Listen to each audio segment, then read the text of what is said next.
Hey, this is Pradeep with Sensatura, and today I'm sharing my initial impressions of Shalimar Essence.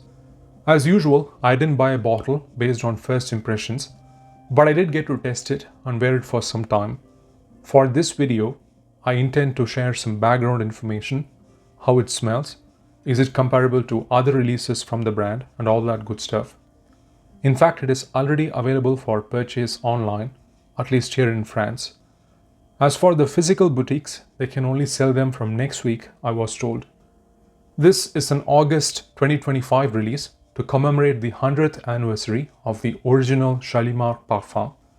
On that note, I'm really glad it is still around for its centenary. It is a true landmark amber oriental creation credited to Jacques Guerlain, a symbol of 20th century romance and sophistication. I'm particularly fond of the Eau de Parfum and the vintage Parfum de Toilette versions of Shalimar. I also appreciate the fact that they have kept it in good shape and still a lot of people enjoy it. It is probably the fragrance that people have commented on the most whenever I wear it. They are almost equally happy for themselves that they have picked up on it on someone else. I've never gotten that sort of reactions with any fragrance, frankly. I think I will stop there for now. The original deserves its own video. Of course, since the original, we have gotten numerous variations, concentrations, special limited bottles, flankers, and more recently, the Millésime editions. So I was curious to see what they would do for the 100th year.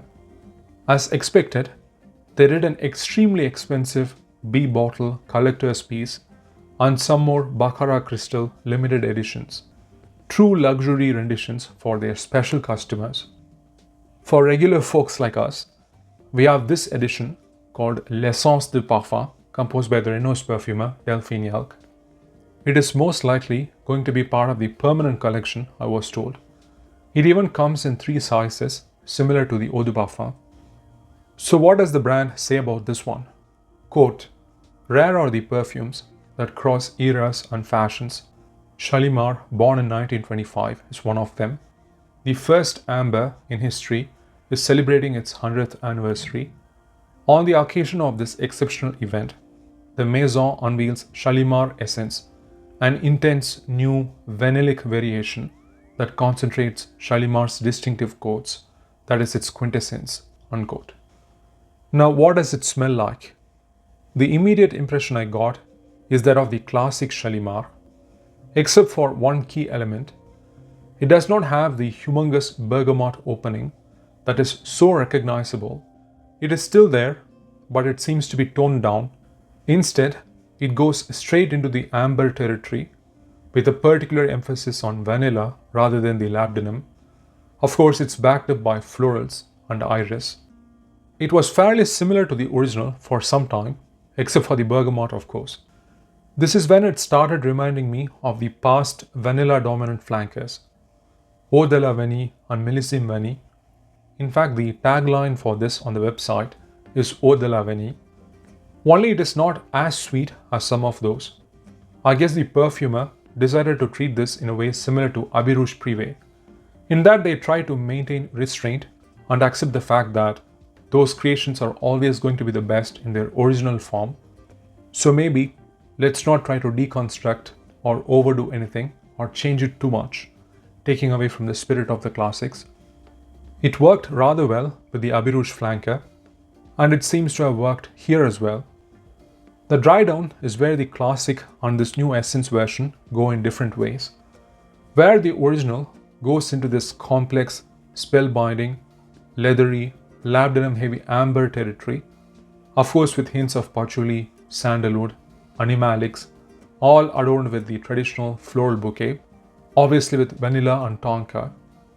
Instead, this seems to be more focused on the vanilla component itself, complemented by a soft suede leather and rose-tinted powdery notes. At this point, it seemed to be more in the realm of the arts and materials collection.